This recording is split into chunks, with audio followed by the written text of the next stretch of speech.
عقیدتوں کا خراج پیش کر رہے ہیں، اللہ تعالیٰ ایک ایک ساعت اور ایک ایک لمحہ قبول فرمائے۔ حضور علیہ السلام کا ذکر اہل ایمان کے لیے تسکین کا سبب ہے۔ حضرت شیخ مہدی الفاسی مطالع المسرات شرح دلائل الخیرات میں لکھتے ہیں کہ آقا کریم کا ذکر سن کر جس شخص کے کلیجے میں ٹھنڈ نہیں پڑتی، اس کے سینے میں دھڑکنے والا دل کسی مومن کا دل ہی نہیں ہے۔ یہ ہو ہی نہیں سکتا کہ حضور کا ذکر ہو اور تسکین نہ پہنچے۔ لوگ ہمیں پوچھتے ہیں کہ یہ میلاد کر رہے ہو، کہاں لکھا ہوا ہے؟ لکھے ہوئے کی کمی نہیں، ہمارے علماء دلائل کے انبار لگا دیتے ہیں، لیکن میں کہا کرتا ہوں کیا ذکر محبوب کے لیے بھی کسی دلیل کی ضرورت ہوتی ہے؟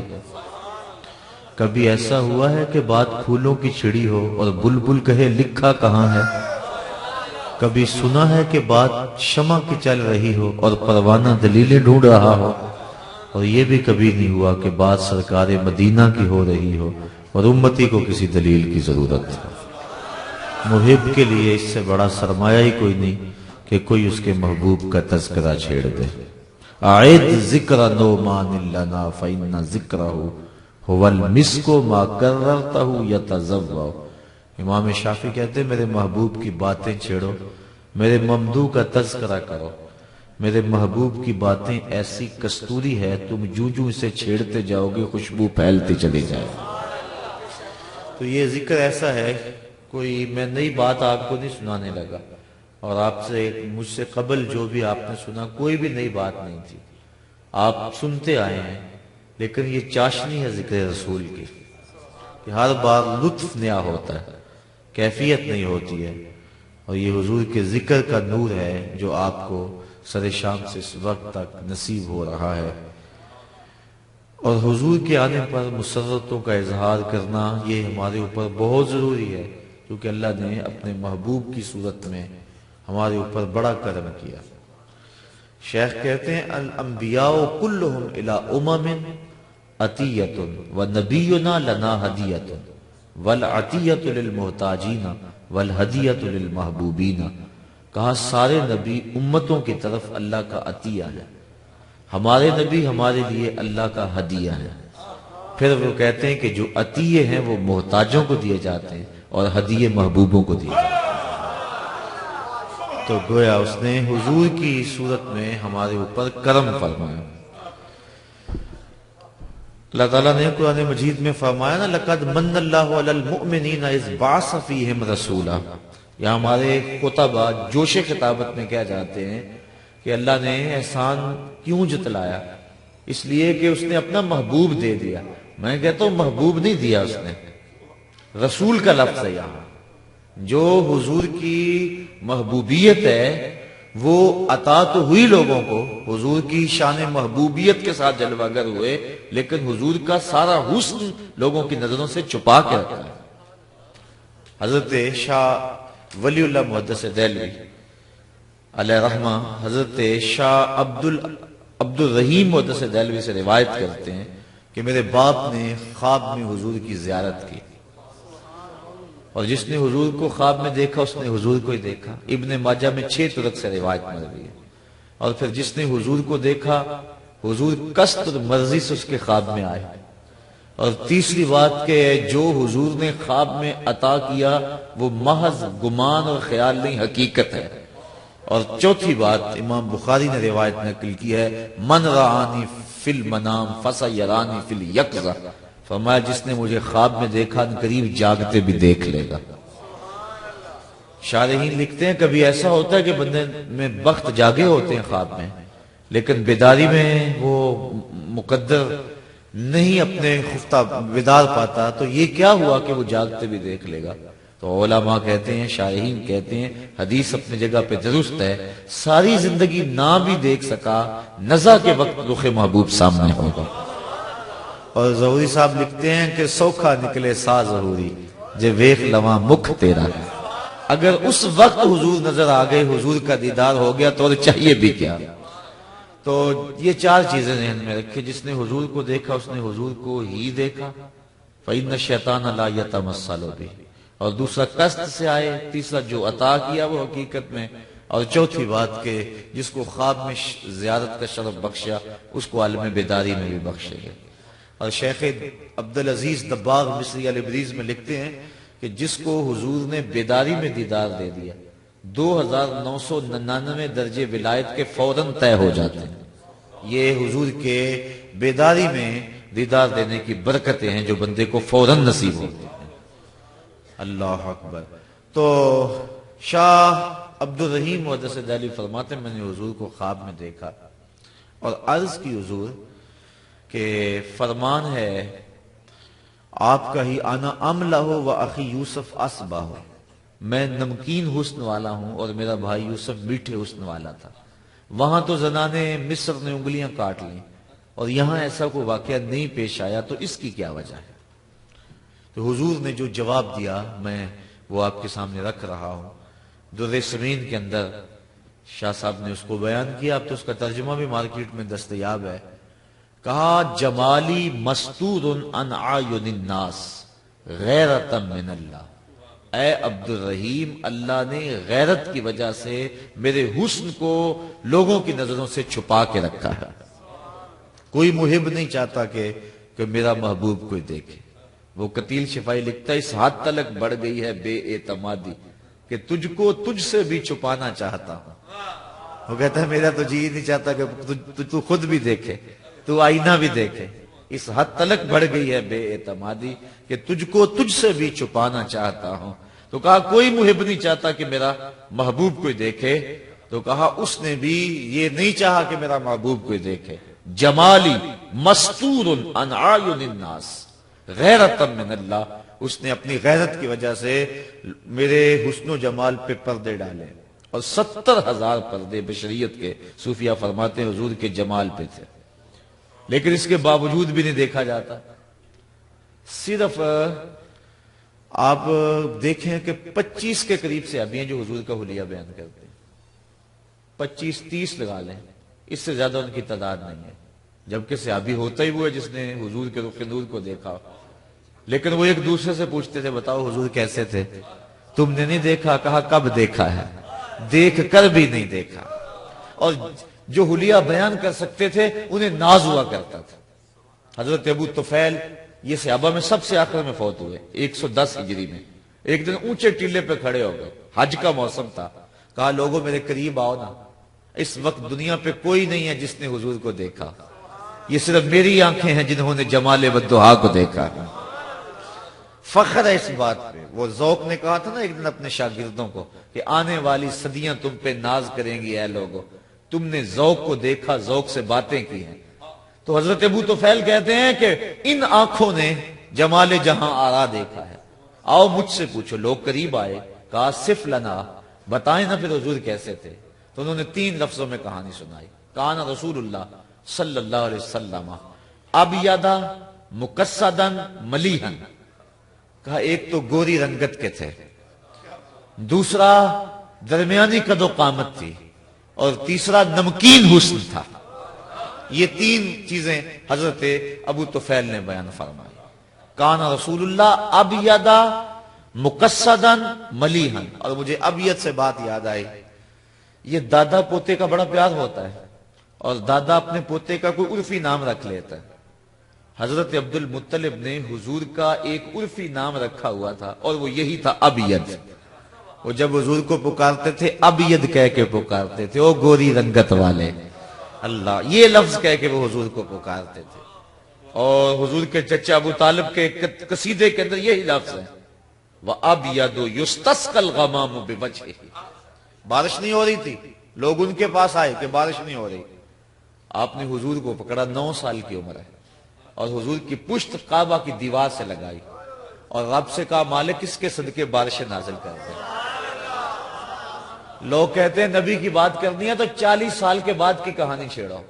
یہ ابھی جو ہے وہ 2 جمعے ہوئے آپ کے شہر میں بڑی زوردار گفتگو ہوئی، لوگوں نے کہا کہ جو کچھ ہے 40 سال کے بعد ہے، تو میں نے اسی دن عصر کے بعد جا کر کے وہاں کہا، میں نے کہا تم کہتے ہو 40 سال کے بعد نبی کی سیرت شروع ہوتی ہے، میاں سیرت کی بات بعد میں کرنا، پہلے پیدا ہوتے صورت تو دیکھ لو، پہلے صورت تو دیکھو۔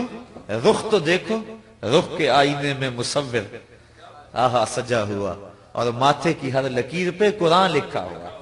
اور میں نے کہا تم باقی رہی بات سیرت کی، تو سیرت بھی 40 سال کے بعد شروع نہیں ہوتی۔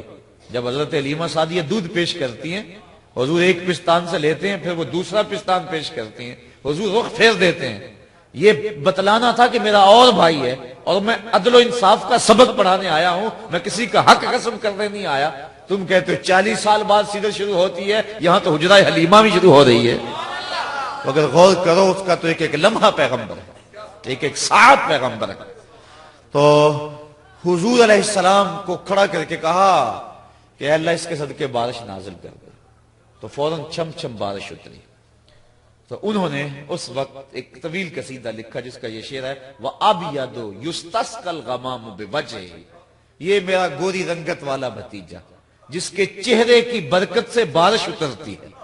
سمال الیتامہ عصمت للارامل، بیواؤں کا آسرا اور یتیموں کا سہارا۔ جب 9 سال کی عمر ہے اس وقت کہہ رہے ہیں، اور وہ روایت آپ نے علماء سے بے شمار مرتبہ سنی ہوگی۔ حضرت انس بن مالک رضی اللہ تعالیٰ عنہ فرماتے ہیں حضور منبر فراز تھے کہ ایک شخص کھڑا ہو گیا، کہنے لگا کہ حضور ہم ہلاک ہو گئے، قحط سالی ہے، بارش نہیں ہو رہی۔ تو آقا کریم نے اللہ کی بارگاہ میں بارش کی دعا کے لیے ہاتھ اٹھائے۔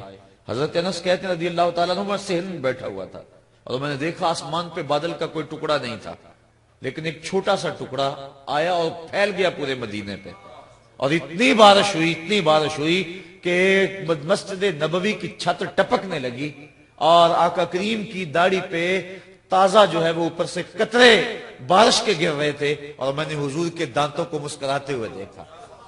اور پھر حضور نیچے بیٹھ گئے اور فرمایا کوئی ہے جس کو میرے چچا کے شعر یاد ہوں؟ تو حضرت علی المرتضیٰ نے عرض کی حضور شاید آپ کی مراد ان شعروں سے ہے، اور پھر اس وقت یہ شعر دوبارہ پڑھے، وَأَبْيَضُ يُسْتَسْقَى الْغَمَامُ بِوَجْهِهِ، کہا آج میرے چچا ہوتے تو ان کے دل کو ٹھنڈ پڑ جاتی۔ وَأَبْيَضُ يُسْتَسْقَى الْغَمَامُ بِوَجْهِهِ سَمَالُ الْيَتَامَى عِصْمَةٌ لِلْأَرَامِلِ، تو اس دور میں بھی غریبوں، بیواؤں اور دکھیوں کی مدد کر رہے ہیں۔ تو یہ بات کر رہا تھا کہ ابیض کا لفظ جو ہے یہ حضور کے لیے بولا، اور دوسرا مقصد کی تشریح بھی بڑی طویل ہے، صرف قد کی میانہ روی نہیں، ہر عضو کا اعتدال علماء نے لکھا ہے۔ اور تیسرا ملیحن، نمکین حسن، تو کہا حضور آپ نے کہا ہوا ہے کہ انا املہ، میں نمکین حسن کا مالک ہوں، میرا بھائی یوسف میٹھے حسن کا مالک ہے، لیکن یہاں تو وہاں انگلیاں کٹ گئی، یہاں یہ معاملہ نہیں ہوا۔ تو کہا میرے حسن کو لوگوں کی نظروں سے اللہ نے چھپا کے رکھا ہے، اور چھپے ہوئے حسن کا عالم تھا کہ صحابہ دیکھ نہیں پاتے تھے۔ صرف 25 کے قریب صحابہ حضور کا حلیہ بیان کرتے ہیں۔ حضرت حسان بن ثابت رضی اللہ تعالیٰ عنہ فرماتے ہیں کہ میں جو حضور کا حلیہ بیان کر لیتا ہوں، میں اس لیے کر لیتا ہوں کہ میرے پاس دیکھنے کا ایک طریقہ تھا۔ غور کیجئے وہ کیا طریقہ تھا، کہتے ہیں فَلَمَّا نَظَرْتُ إِلَىٰ أَنْوَارِهِ فَوَدَاتُ كَفِّي عَلَىٰ عَيْنِي خَوْفًا مِّن ذِهَابِ بَصْرِي، میں اپنی آنکھوں پہ انگلیاں رکھ کے انگلیوں کی اوٹ سے دیکھتا تھا کہ حضور کے جلووں کی چمک سے میری آنکھوں کی بینائی نہ جاتی رہے۔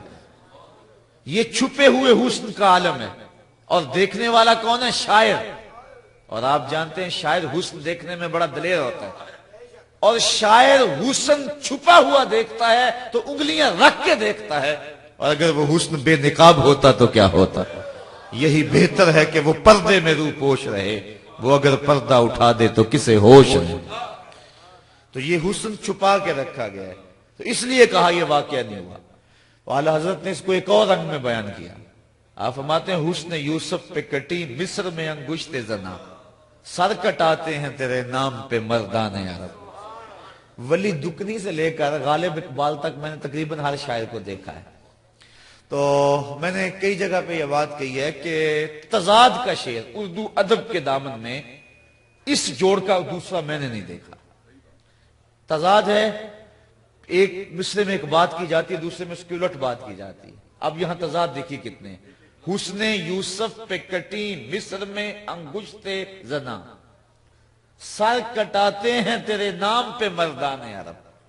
ایک طرف حسن ہے اور دوسری طرف صرف نام ہے، اور ایک طرف عورتیں ہیں اور دوسری طرف مرد ہیں. وہ عورتیں بھی مصر کی اور یہ مرد بھی عرب کے, اور ان کی انگلیاں ہیں اور ان کے سر ہیں, اور ان کی کٹی ماضی ہے اور یہ کٹاتے ہیں مضارع ہے, اور ان کی کٹی لازم ہے, کٹاتے ہیں متعدی ہے, یعنی کٹنے میں کشت نہیں ہے, کٹانے میں کشت ہے. ہاں, کٹانے میں کشت ہے.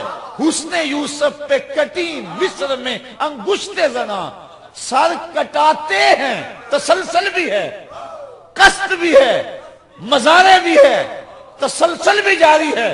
عامر چیمہ سے لے کر علم الدین تک تسلسل باقی رہے گا.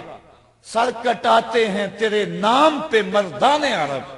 اور پھر لطف کی بات یہ ہے کہ انہوں نے ان کی انگلیاں کٹ گئیں لیکن ایمان پھر بھی نہ لائیں. یہاں سر بعد میں کٹائے, ایمان پہلے لائے. حسن یوسف پہ کٹی مصر میں انگشت زنا, سر کٹاتے ہیں تیرے نام پہ مردان عرب. سخن شاعری شہریار اپنی جگہ, نعت کہنے کو احمد رضا چاہیے. میرے امام نے حد کر دی. میں اعلی حضرت کے ذوق کی تازگی آ رہی ہے.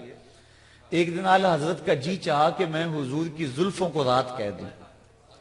شاعر کہا کرتے نا زلفوں کو رات. حافظ شیرازی کا ایک شعر ہے, بفروغ چہرہ زلفت رہے دل زند ہما شب, چہ دلاو رست دزدے کے بشب چراغ دارت. وہ کہتا ہے کہ زلفوں کے اندھیرے میں اپنے رخ کا چراغ جلا کے لوگوں کے دل لوٹ رہا ہے. کتنا بہادر چور ہے, رات کو چراغ جلا کے لوٹ رہا ہے. چہ دلاو رست دزدے کہ بشب چراغ دارت, کہ رات کے اندر چراغ جلا جلا کے لوٹ رہا ہے. کتنا بہادر چور ہے.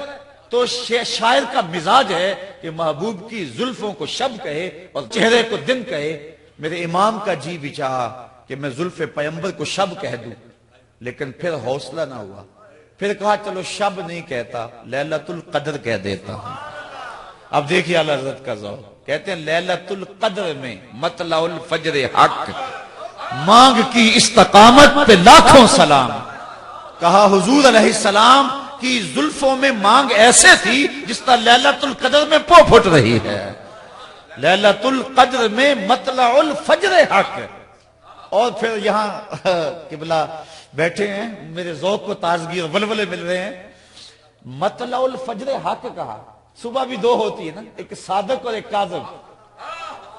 کہا یہ صبح کاذب نہیں ہے بلکہ یہ صبح صادق ہے. اللہ لیلۃ القدر میں مطلع الفجر حق, مانگ کی استقامت پہ لاکھوں سلام. ایک اور دیکھیے اعلی حضرت کا اسلوب. اللہ اکبر.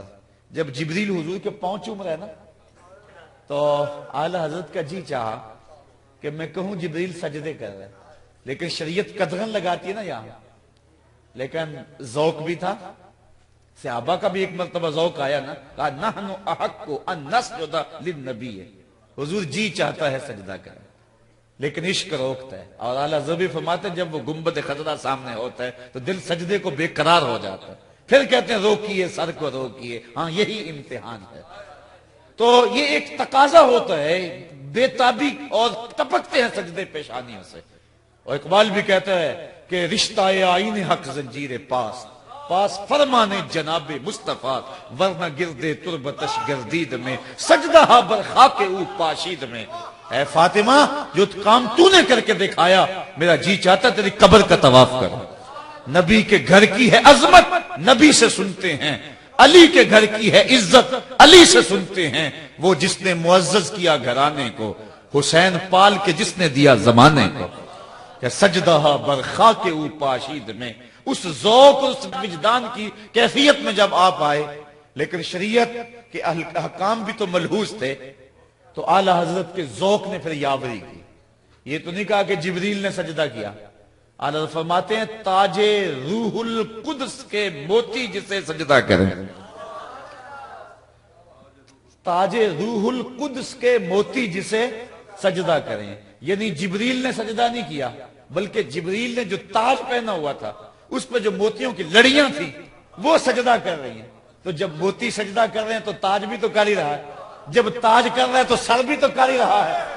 لیکن یہاں سر کے سجدے کو نہیں کہا ذوق بھی پورا کر لیا اور شریعت کی تلوار سے بھی بچ گئے. یہ ہے نعت خوانی. نعت کہنے کو احمد رضا چاہیے، تاج روح القدس کے موتی جسے سجدہ کریں، رکھتی ہیں کتنا وقار اللہ اکبر ایڑیاں.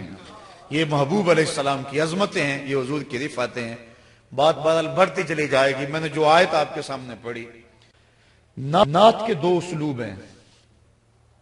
یہ ہمارے دور کی ایک سہولت، یہ جو نعت خوانی کی طرف ہم لوگ آئے ہیں اور محافل نعت کا ایک مروجہ انداز پیدا ہوا ہے، تو اس کی ایک خاص وجہ ہے. چونکہ منبر و محراب پر جب علماء نے اپنے مسلک پہ گفتگو کی تو کچھ لوگوں کو یہ بات کڑوی لگی. انہوں نے کہا کہ ہم اس انداز کے ساتھ مدح کا پہلو ہی سنیں اور رسول کے جو شاتمان ہیں ان کی جو مذمت ہے وہ نہیں ہم سن سکتے. اور یہ اس انداز کے ساتھ جو ہے وہ ایک ترتیب جو ہے وہ بنی اور کہا کہ نہیں، اس میں اختلاف نہیں ہوتا ہے. جبکہ حضرت حسان بن ثابت رضی اللہ تعالی عنہ کی جتنی بھی شاعری ہے آپ پڑھیں، اس میں جو حضور کی مدح و ستائش ہے ڈائریکٹ وہ کم ہے اور دشمنان رسول کی مذمت زیادہ ہے. میں ایک مثال دینا چاہ رہا ہوں. نماز کے اندر 2 سجدے ہیں اور رکوع 1 ہے. صاحب نور الانوار ملا جیون علیہ رحمہ فرماتے ہیں کہ الامر لا تقتضی تکرار ولا یحتمل، جو امر ہے وہ تکرار کا تقاضا نہیں کرتا اور نہ اس کے اندر اس کا احتمال موجود ہے. میں ایک بات آپ کو کہوں تو ایک مرتبہ آپ کر دیں بات پوری ہو جائے گی. لیکن ورکعوا واسجدوا، رکوع کرو اور سجدہ کرو. رکوع ہم 1 کرتے ہیں، سجدے ہم 2 کرتے ہیں. امر ایک جیسا ہے. امر تو تکرار نہیں چاہتا تو سجدے 2 کیوں کرتے ہیں؟ یا تو پھر رکوع بھی 2 کریں یا سجدہ بھی 1 کریں. امر ایک جیسا ہے لیکن سجدے ہم 2 کرتے ہیں، رکوع ہم 1 کرتے ہیں. تو اس کی کیا وجہ ہے؟ تو اس کی وجہ انہوں نے بیان فرمائی. فرماتے ہیں وجہ یہ ہے کہ جب فرشتوں کو امر سجدہ ہوا تو 1 سجدے کا حکم تھا، کیونکہ امر سے تکرار لازم نہیں آتا. 1 تکرار کا تقاضا نہیں امر کا. لیکن فرشتوں نے جب گردن جھکائی، سجدہ کیا اور اس کے بعد جب سر اٹھایا تو دیکھا 1 اکڑا ہوا ہے. تو پہلا سجدہ انہوں نے امتثال امر کے لیے کیا.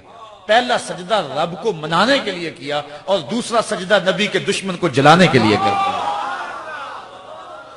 تو پہلا سجدہ بھی عبادت قرار پایا، دوسرا سجدہ بھی عبادت قرار پایا. اللہ اکبر.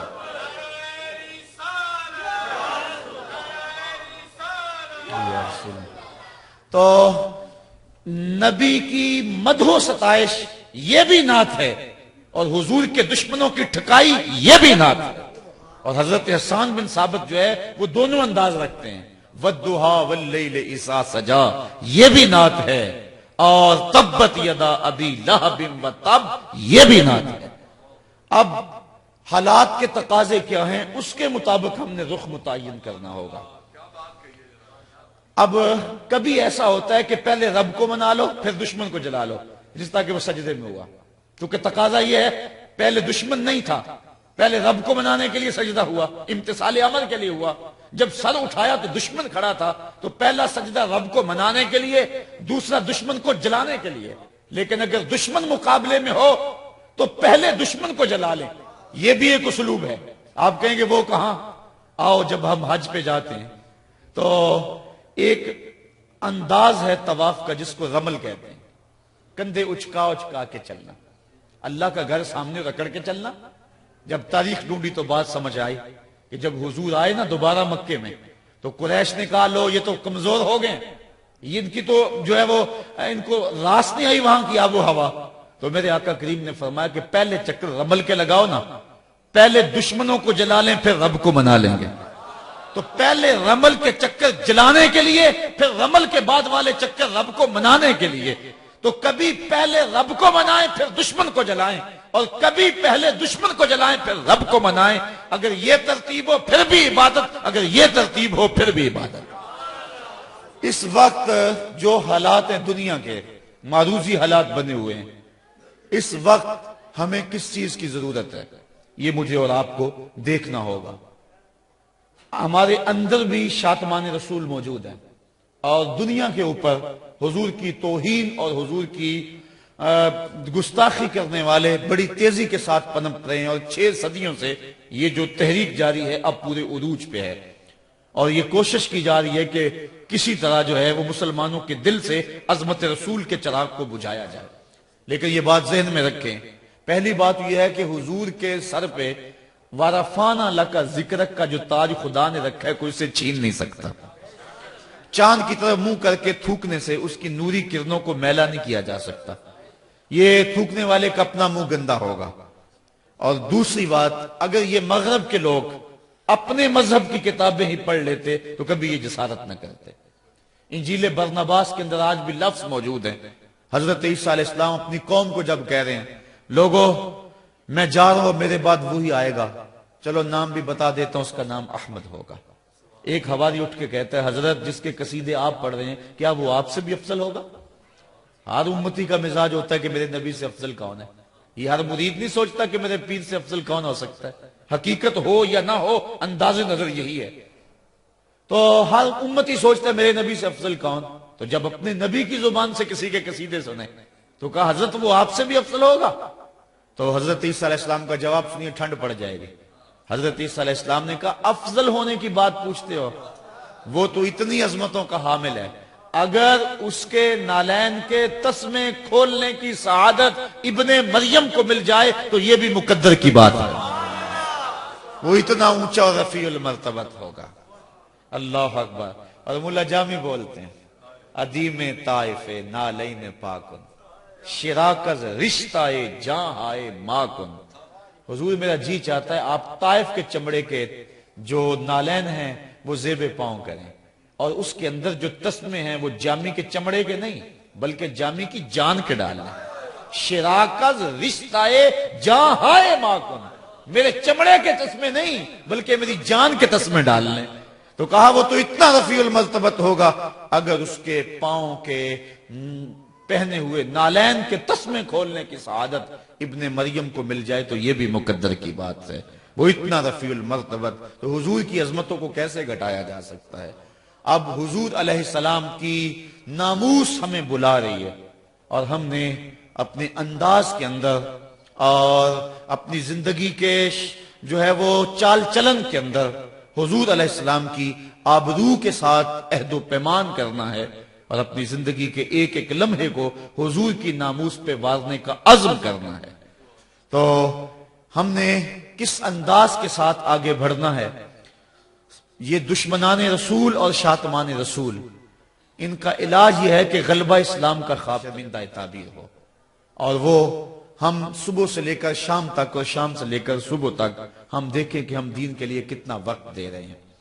اگر ہمارے شب و روز دین کے فروغ اور تگ و تاز کے لیے لگے ہوئے ہیں تو ہمیں مبارک ہو، لیکن اگر ہم اپنی زندگی کے ان حسین لمحات کو دنیا میں کھپا دیا ہے اور اس عظیم مقصد کے لیے ہم نے اپنی زندگی کے ان حسین لمحوں کو نہیں لگایا، تو پھر ہم سوچیں کیا ہم حضور علیہ السلام کے ساتھ جو وفا کا انداز ہے اس کو نبھا رہے ہیں یا کہ اس کو نہیں نبھا رہے۔ مغرب کے لوگ اس بات سے جو ہیں وہ آگاہ رہیں کہ یہ امت اس کا مزاج یہ ہے کہ یہ بھوکی رہ سکتی ہے، یہ پیاسی رہ سکتی ہے، لیکن حضور علیہ السلام کے ساتھ وفا کا جو رشتہ ہے وہ ہمیشہ مستحکم رہا ہے۔ اگر وقتی اور معروضی حالات نے ان کو پیس کے رکھ دیا ہے، لیکن یہ مت سمجھیں کہ ان کے سینوں سے وہ جذبے جو ہے وہ سرد پڑ گئے ہیں اور ان کو جو ہے وہ حضور کی ذات سے ہٹا دیا گیا ہے اور 2 سال میں ہم بہت آگے ان کو بے حس کر دیا ہے، ایسا قطعاً نہیں ہے۔ ہم جو عام آدمی ہے وہ آکسیجن سے سانس لیتا ہے، لیکن ایک مسلمان اس کے رسول سے سانس لیتا ہے، یہی اس کی زندگی کا اوڑھنا بچھونا ہے، اور وہ مت سمجھیں بلکہ کسی ماں کی گود میں ضرور کوئی آمد چیمہ پرورش پا رہا ہے اور ان کے گریبان تک اس کا ہاتھ پہنچنے والا ہے۔ اس وقت ہماری ضرورت یہ ہے کہ ہم جو ہے وہ کم از کم اپنے ملک کے اندر ایک شعور کو بیدار کریں، اور اس حوالے سے اس وقت ہماری جو مسلکی اور ہماری جو اسلامی ضرورت ہے بالخصوص پاکستان کے اندر اس شعور کو پروان چڑھانا ہے۔ تو میں چاہوں گا کہ آج کی اس بابرکت محفل میں جہاں آپ نے اپنے آقا و مولا کے ساتھ محبتوں کا اظہار کیا، تو دشمنان رسول کی ٹھکائی یہ بھی نعت کا ایک انداز ہے، اور میں اس وقت جو آپ کا فرض ہے آپ کو سمت بلا رہا ہے وآخر دعوانا ان الحمدللہ.